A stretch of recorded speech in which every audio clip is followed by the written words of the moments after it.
आज हम पढ़ेंगे ध्रुवीय व ठंडे प्रदेश में निवास करने वाली एस्किमो जनजाति के बारे में।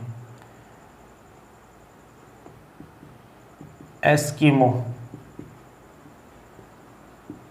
जनजाति, एस्किमो जनजाति के बारे में हम इस वीडियो क्लास के अंतर्गत पढ़ने वाले हैं। तो पहला अपना जो क्वेश्चन बनता है कि जनजाति क्या है, यानी कि जनजातियां हम पढ़ेंगे। जनजातियां, तो जनजाति है क्या, यहाँ एक बनता है जनजाति।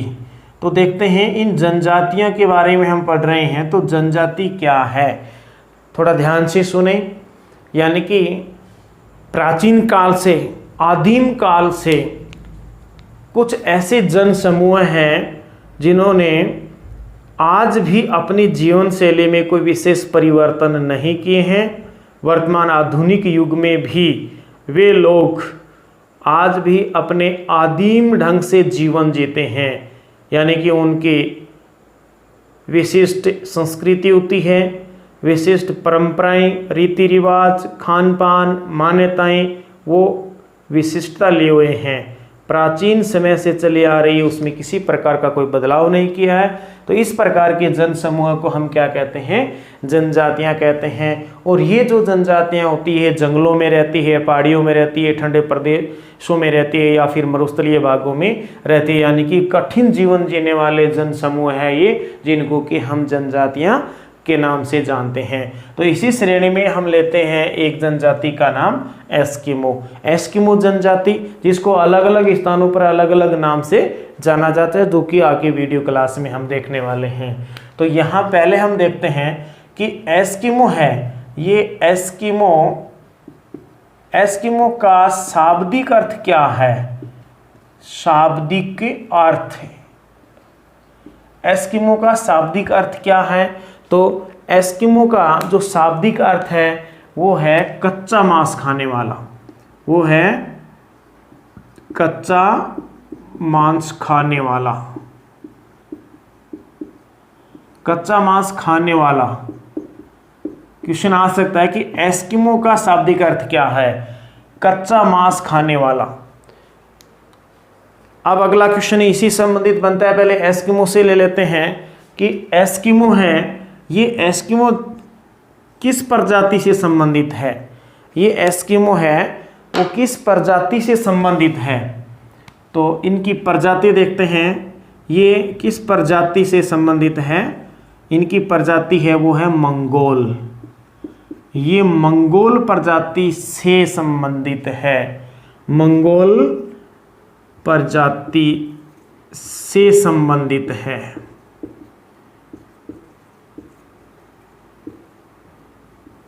कौन, एस्किमो। एस्किमो किस जनजाति से संबंधित है, मंगोल। अब देखते हैं एस्किमो की भाषा क्या है। पहला हमने देखा इसका अर्थ, फिर इसकी प्रजाति, अब इसकी भाषा देखते हैं, यानी कि कौन सी भाषा बोलते हैं। एस्किमो जो लोग हैं, जो एक जन समूह में रहते हैं, ठंडे प्रदेशों में रहते हैं, यानी कि टुंड्रा प्रदेशों में रहते हैं, वनस्पति रहित क्षेत्रों में रहते हैं, तो लेकिन इनकी जो भाषा होती है वो कौन सी है, इनकी भाषा है एल्यूट। ये एल्यूट भाषा बोलते हैं। कौन सी भाषा है, एल्यूट भाषा। ये कुछ महत्वपूर्ण क्वेश्चन है, इसलिए मैंने इसको बीच में बताया आपको। अब देखते हैं कि इनकी विशेषताएं हमने देख ली, किसे कहेंगे, और यहाँ इनका शाब्दिक अर्थ देख लिया, इनकी प्रजाति देख ली, इनकी भाषा देख ली। इनको आप ध्यान रखें, आगे इसी से संबंधित कुछ क्वेश्चन बनने वाले हैं। चलो आगे देखते हैं, आगे देखते हैं इसके अंदर।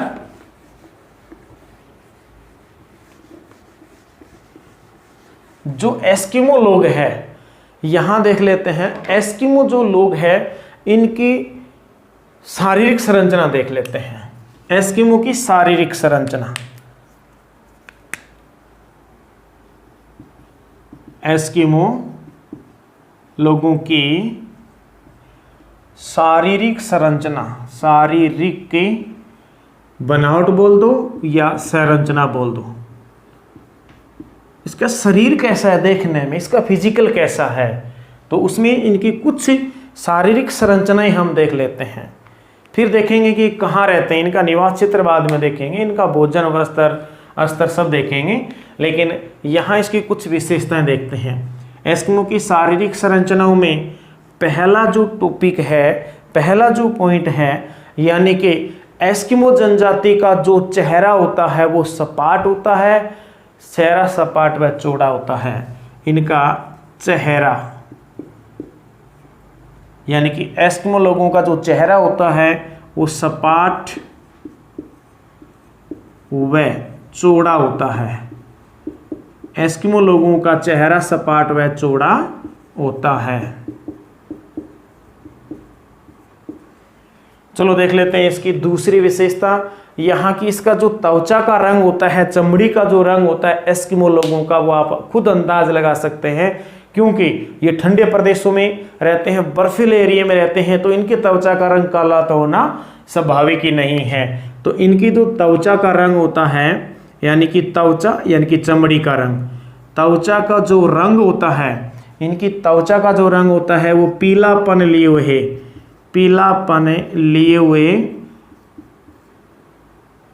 पीलापन लिए हुए भूरा होता है। यानी कि इनकी त्वचा का रंग भूरा होता है, बर्फ में रहने के कारण उसके अंदर पीलापन आता है। तो इस प्रकार इसकी दो हमने शारीरिक संरचनाएं देख ली।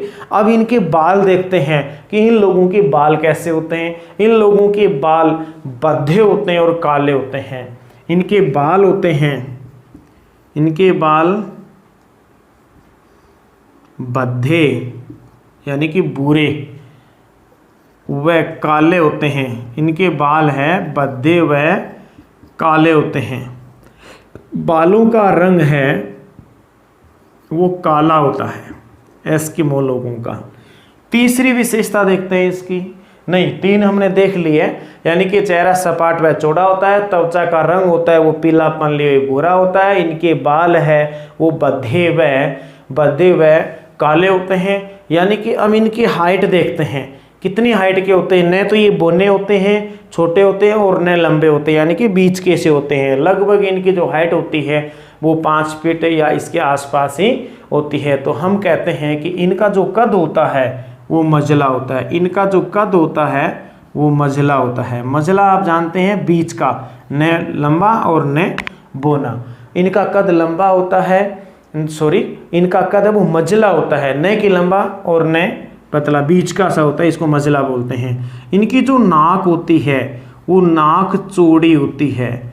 इनकी नाक, ये नाक होती है वो काफ़ी चौड़ी होती है, क्योंकि इनकी शारीरिक बनावट ऐसे हैं। मंगोल लोगों की जो खोपड़ी मिली थी तो वो इसकी इसी प्रकार की विशेषताएं थी। आँखें, इनके बाद नाक के बाद इनकी जो आँखें होती है वो आँखें गहरी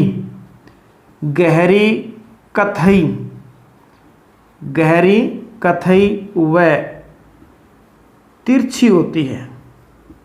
थोड़ा इस पॉइंट को गौर से देखें।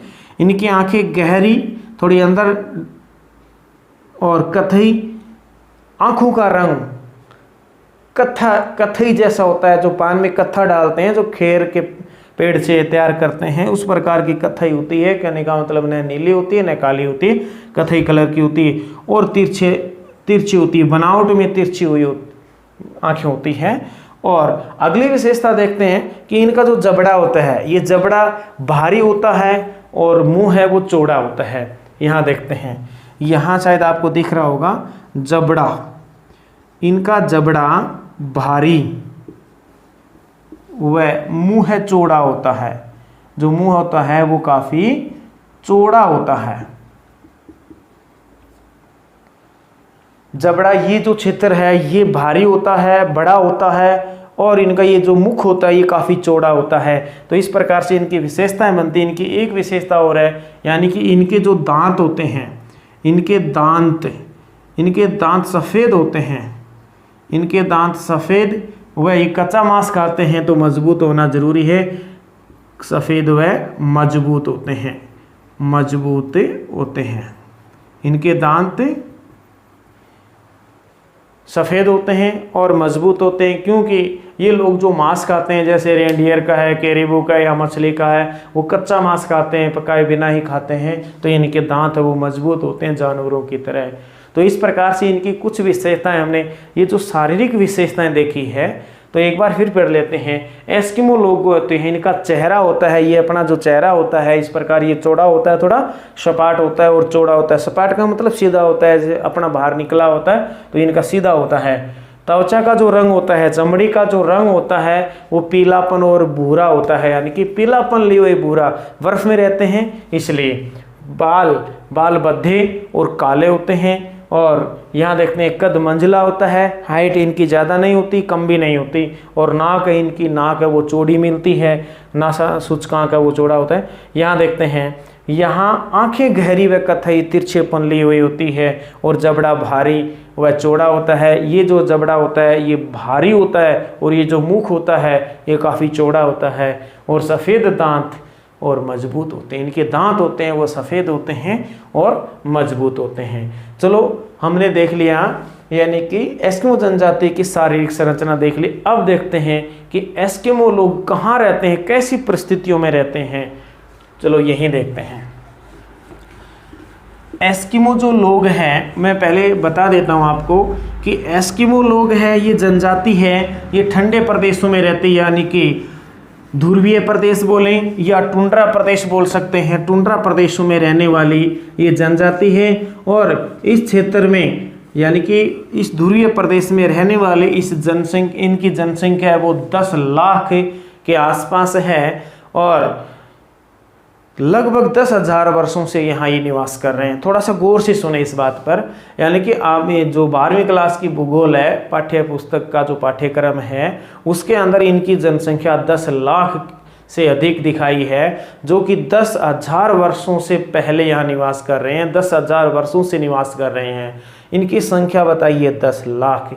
लेकिन मानव भूगोल, माजिद हुसैन की एक बुक है मानव भूगोल, उसके अंदर इनकी जनसंख्या बताई है ध्रुवीय प्रदेश पर, यानी कि यहाँ रहने वाले एस्किमो जनजातियों की लोगों की जो संख्या बताई है वो 1,20,000 ही बताई है। ये कन्फ्यूज है, लेकिन हम माध्यमिक शिक्षा बोर्ड राजस्थान अजमेर की भूगोल की बुक है 12वीं क्लास की, उसमें दिया हुआ जो आंकड़ा है 10 लाख है वो मान लेते हैं।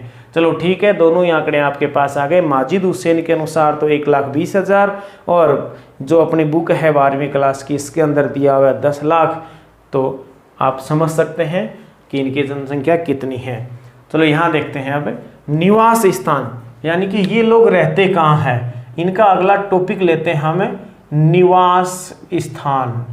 निवास स्थान या क्षेत्र कहें या फिर इनकी परिस्थितियाँ, इनकी कैसी परिस्थितियों में रहते हैं ये। चलो देखते हैं।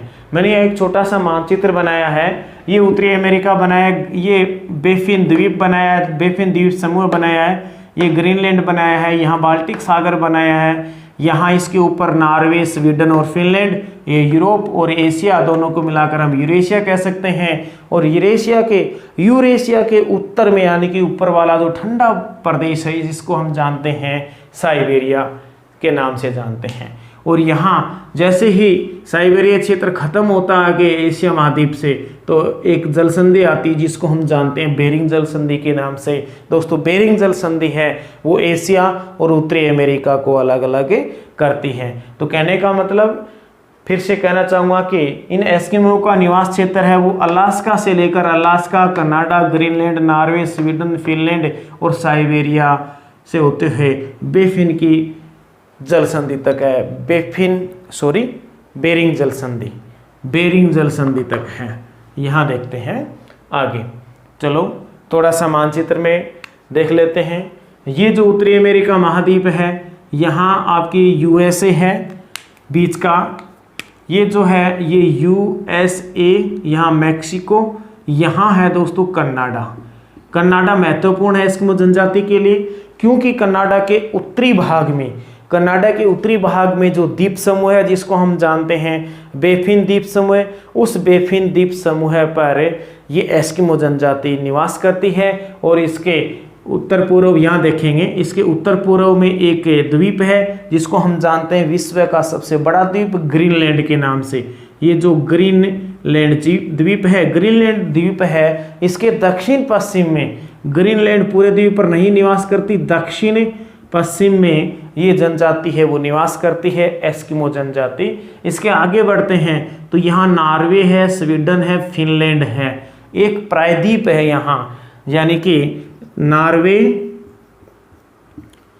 स्वीडन और फिनलैंड, ये देश है उत्तरी यूरोप के।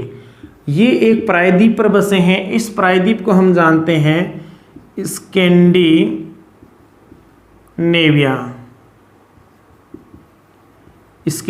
प्रायद्वीप, स्कैंडिनेविया क्षेत्र के नाम से जानते हैं। तो ये जो स्कैंडिनेविया क्षेत्र है, यहाँ इसी एस्किमो जनजाति को जाना जाता है लेप्स के नाम से इसको जाना जाता है। यहाँ आगे बढ़ते हैं तो यहाँ साइबेरिया जो क्षेत्र है वहाँ इसको चकची, चुकची, याकूत या तुंगू इस प्रकार के नाम से दिए गए हैं, अलग अलग नाम से जाना जाता है। एस्किमो जो जनजाति है जिसको इन्यूत जनजाति भी कहा जाता है। एस्किमो को क्या कहा जाता है? इन्यूत। मैं ब्लैक पेन से लिख देता हूं, यानी कि एस्किमो को इन्यूत भी कहा जाता है, इन्यूत जनजाति या सेमोइड जनजाति। अलग अलग क्षेत्रों में इनके अलग अलग नाम है। चलो दोस्तों देखते हैं इनके निवास क्षेत्र में। पहले मैं यहाँ लिख देता हूँ इनके निवास क्षेत्र कहाँ कहाँ है। इनका निवास क्षेत्र आप यहाँ देख लेते हैं, यानी कि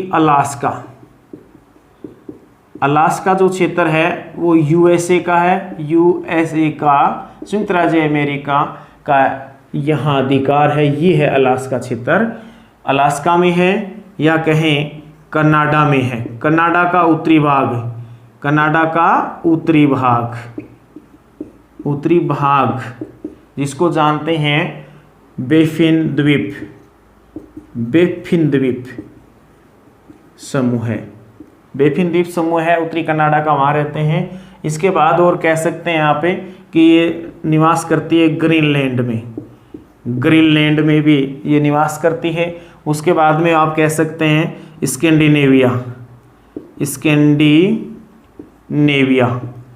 दोस्तों स्कैंडिनेविया में कौन कौन से देश आते हैं आप देख सकते हैं, नॉर्वे, स्वीडन और फिनलैंड। एक प्रकार से यहाँ बाल्टिक सागर के उत्तर में एक प्रायद्वीप बनता है जिसको स्कैंडिनेविया प्रायद्वीप जानते हैं, और वहाँ देश है नॉर्वे, स्वीडन और फिनलैंड, बाल्टिक सागर के उत्तर में ऊपर। चलो दोस्तों यहाँ देखते हैं, हाँ और कहाँ रहते हैं ये आप बता सकते हैं इसको, यानी कि साइबेरियाई क्षेत्र, साइबेरिया क्षेत्र में कहें तो बेरिंग जल संधि तक या जलडमरू, एक ही बात है, संधि बोलो या जलडमरू। तो ये इनका निवास क्षेत्र है। कहाँ कहाँ रहते हैं मैंने वहाँ आपको फिर से बता रहा हूँ कि कनाडा के उत्तर में जो द्वीप बने हुए अड़सन की खाड़ी के ऊपर बेफिन द्वीप, यहाँ रहते हैं, अलास्का में रहते हैं, ग्रीनलैंड में रहते हैं, नॉर्वे, स्वीडन, फिनलैंड में रहते हैं, और यहाँ रूस का जो उत्तरी भाग है जिसको हम जानते हैं साइबेरिया के नाम से, तो यहाँ साइबेरिया में रहते हैं। आगे फिर आ जाती है अपने बेरिंग जल संधि, तो बेरिंग जल संधि से लेकर ये कहेंगे कि बेरिंग जल संधि और अलास्का के बीच में ध्रुवीय प्रदेशों में रहने वाली ये जनजाति है, इसको हम जानते हैं एस्किमो जनजाति। इन्यूत, सेमोइड, चुकची, चकची, याकूत या तुंग, ऐसे प्रकार के कुछ नाम है। लेप्स भी कहा जाता है इस जनजाति को, अलग अलग नाम से जाना जाता है। यहाँ देखते हैं ये आर्कटिक प्रदेश में रहते हैं, यानी कि आर्कटिक प्रदेश, आर्कटिक, ये ऊपर का जो जल भाग है ये आर्कटिक महासागर है, तो इस क्षेत्र को हम ध्रुवीय आर्कटिक या ध्रुवीय प्रदेश कहते हैं या टुंड्रा प्रदेश कहते हैं। टुंड्रा प्रदेश का मतलब कि यहाँ बर्फ जमी रहती है,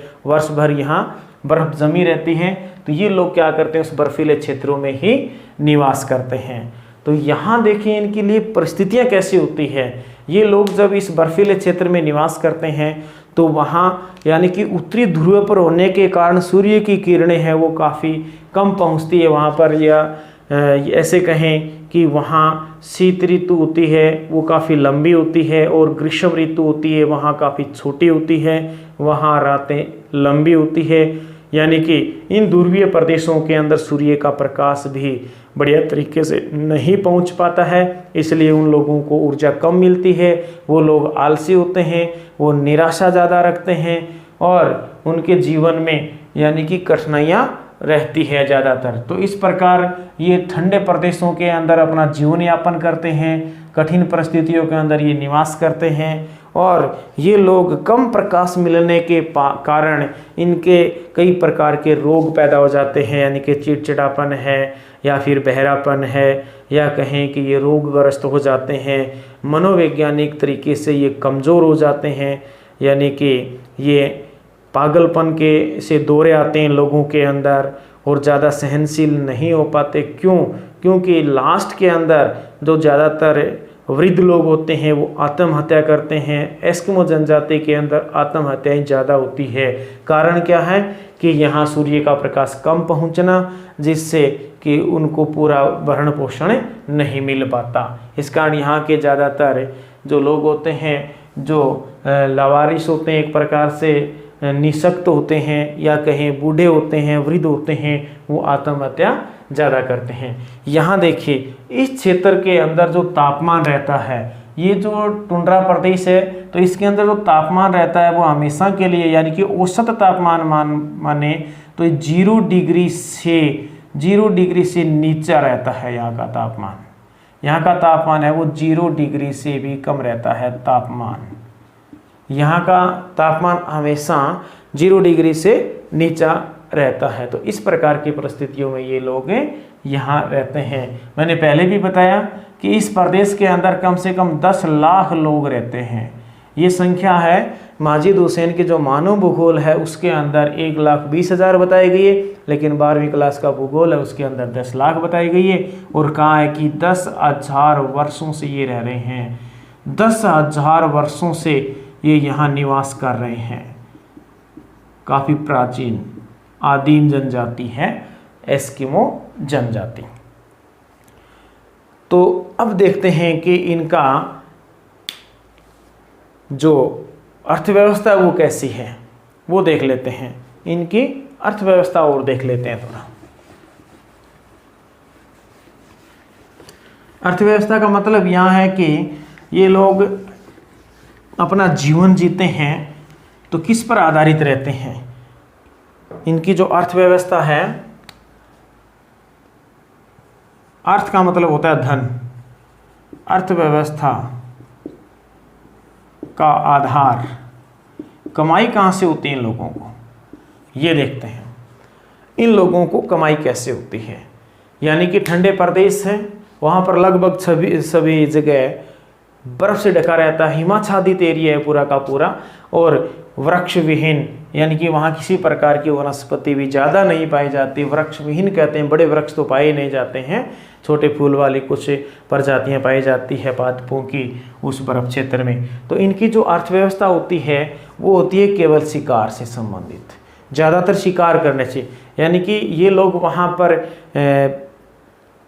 कैरिबो का, रेंडियर का, या ध्रुवीय भालू का, खरगोश का, कुछ बतखें हैं, कुछ चिड़ियाएँ हैं या कुत्ते हैं, इस प्रकार, या सील मछली है या सिलोइन मछली है, अनेक प्रकार ब्लू व्हेल मछली है, कई प्रकार की मछलियाँ होती हैं। उन मछलियों का शिकार करके, किनका शिकार करते हैं, इनका मुख्य जो आधार होता है वो होता है शिकार। अब देखते हैं ये शिकार करते किनका है। तो यहाँ शिकार के लिए इनके लिए होता है कैरिबो। कैरिबो एक हिरण है, हिरण की प्रजाति है जिसको बारहसिंगा भी बोला जाता है। रेंडियर भी इनका शिकार होता है, रेंडियर का भी ये शिकार करते हैं। रेंडियर एक बड़ा जानवर है जिसकी हड्डियां हैं, इनके मकान बनाने में, इनकी सलेज गाड़ी बनाने के काम में भी इनकी हड्डियां काम में आती हैं। इनकी खालें होती हैं, वो खाल है वो वस्त्र बनाने के काम में आती है, जूते बनाने के काम में आती है, और टेंट के तंबू बनाने में काम आती हैं। तो कैरिबो का ये शिकार करते हैं, रेंडियर का ये शिकार करते हैं। और आप देखते हैं ध्रुवीय भालू का भी ये शिकार करते हैं, यानी कि बतखों का भी ये शिकार करते हैं। अनेक प्रकार के चिड़ियों का भी ये शिकार करते हैं। कैरिबो एक प्रकार का हिरण, बारहसिंगा कहते हैं। रेंडियर इतना बड़ा, यानी कि गधे की ऊंचाई जितना बड़ा एक जानवर होता है। ध्रुवीय भालू आपने देखा है, बतख आपने देखी है, और अनेक प्रकार की चिड़ियाँ, उनका भी ये शिकार करते हैं। हाँ, इसका मुख्य जो शिकार होता है वो मछलियाँ होती हैं। एक होती है सील सील मछली, एक होती है सीलोयन, सीलोयन मछली, और बसंत काल में ये व्हेल यानी कि व्हेल मछली का भी शिकार करते हैं। ये मछलियाँ इनके लिए काफ़ी विशेष होती है, तो ये इनके शिकार होता है, ये इनकी अर्थव्यवस्था का मुख्य आधार होता है। चलो आगे देखते हैं। इसके निवास क्षेत्र के बारे में देख लिया हमने, कहाँ कहाँ रहते हैं, किस प्रकार का इनका जीवन है वहाँ, यानी कि ग्रीष्म ऋतु बहुत छोटी होती है, शीत ऋतु काफ़ी लंबी होती है, अवसाद से भरे रहते हैं लोग, फिर भी ये क्या होते हैं, हंसमुख होते हैं। इसके बाद में दोस्तों देखेंगे हम इनका निवास क्षेत्र देख लिया हमने, इनकी आर्थिक क्रियाएं चल रही है अपने, यानी कि आर्थिक क्रियाओं में हम देखेंगे शिकार। शिकार की दो प्रकार होते हैं ऋतु के आधार पर शिकार। तो इनका जो शिकार है, एक तो जो शिकार होता है ये हम देखते हैं कि इनका जो शीतकालीन शिकार होता है, एक बसंतकालीन होता है। तो यहाँ देखते हैं शीतकालीन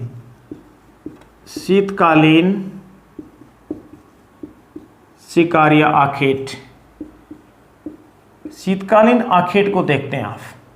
शीतकालीन आखेट से आप समझ रहे हैं कि शीतकालीन का मतलब होता है यानी कि शीत ऋतु में होने वाला जो समुद्र के किनारे पर मछली पकड़ने का जो शिकार करते हैं ये, उनको हम शीतकालीन, क्योंकि शीतकाल के समय में कर रहे हैं। तो यहाँ देखते हैं यहाँ पे, यानी कि ये लोग दो प्रकार से शिकार करते हैं। तो इनकी दो विधियाँ मानी गई है, एक माऊपाक, दूसरी है इत्तुरपाक। माऊपाक और इत्तुरपाक, एक इनकी विधि है माऊपाक, एक है इनकी इत्तुरपाक। ये इनकी विधियां होती है शिकार करने की विधियां। शीतकालीन शिकार करने की दो विधियां होती है इनकी। चलो इनको हम थोड़ा सा ढंग से देख लेते हैं। ये क्या करते हैं, तो पहली विधि है माऊपाक। माऊपाक विधि में ये सील मछली का शिकार करते हैं, यानी कि वहाँ क्षेत्र कैसा होता है, पूरा बर्फीला होता है। ग्रीष्म काल में ये बर्फ़ पिघलकर थोड़ी झीलें दिखाई देने लगती है, लेकिन शीतकाल की बात कर रहे हैं हम यहाँ। शीतकाल में क्या होता है कि जो झीलें होती हैं वो झीलें भी बर्फ़ के रूप में जम जाती है। उनकी जो बर्फ़ होती है वो 1.5 से 2 मीटर मोटी हो जाती हैं, तो उनके ऊपर ये अच्छे से विचरण करते हैं। लेकिन सील मछली, उन झील के पानी में सील मछली भी पाई जाती है। तो ये लोग करते क्या हैं, उस बर्फीले क्षेत्र के अंदर एक छेद करते हैं। ये जो बर्फ़ का ढेर है इसके ऊपर ये क्या करेंगे, एक छेद करेंगे, अपने भाले से छेद कर दिया गया है यहाँ पर। और इस छेद के अंदर रेंडियर की टांग की हड्डी, यानी कि जो लंबी हड्डी होती है, वो लंबी टांग की हड्डी उस छिद्र के अंदर डाल देते हैं बर्फ़ में से एक छेद करके। और जो एस्किमो लोग होते हैं वो यहाँ प्रतीक्षा करते हैं कि ये जो एक हड्डी डाली गई है छिद्र के अंदर, यानी कि झील के ऊपर जो बर्फ़ होती है उसको खोदते हैं, नीचे जल होता है, उस छिद्र के अंदर ये एक रेंडियर की लंबी टांग की हड्डी लगा देते हैं और यहाँ फिर ये बैठ जाते हैं, खुद इंतज़ार करते हैं। किसका इंतज़ार करते हैं, ये इंतज़ार करते हैं इस हड्डी हिलने का, यानी कि इस छिद्र के पास नीचे से जो मछलियाँ आएगी वो सांस लेने के लिए छिद्र के पास पहुँचेगी, और या फिर यहाँ हड्डी देखेगी तो इसको ये खाने की कोशिश करेगी, नीचे से इसके मुंह में लेने से ये ऊपर से हिलती हुई दिखाई देगी। तो ये जो एस्किमो लोग प्रतीक्षा कर रहे हैं यहाँ बैठे, इनके हाथ में एक काफ़ी लंबा चौड़ा हथियार होता है, भालेनुमा हथियार, जिसको हार्पून बोलते हैं। हार्पून क्या है, एस्किमो जनजाति के लोगों का भालानुमा एक हथियार होता है। तो वो जब इस हड्डी को हिलते हुए देखते हैं तो उस बड़े से भाले से प्रहार करते हैं, उसी छिद्र के अंदर भाले से प्रहार करते हैं, हार्पून से प्रहार करते हैं। तो नीचे जो मछली होती है जो इस हड्डी को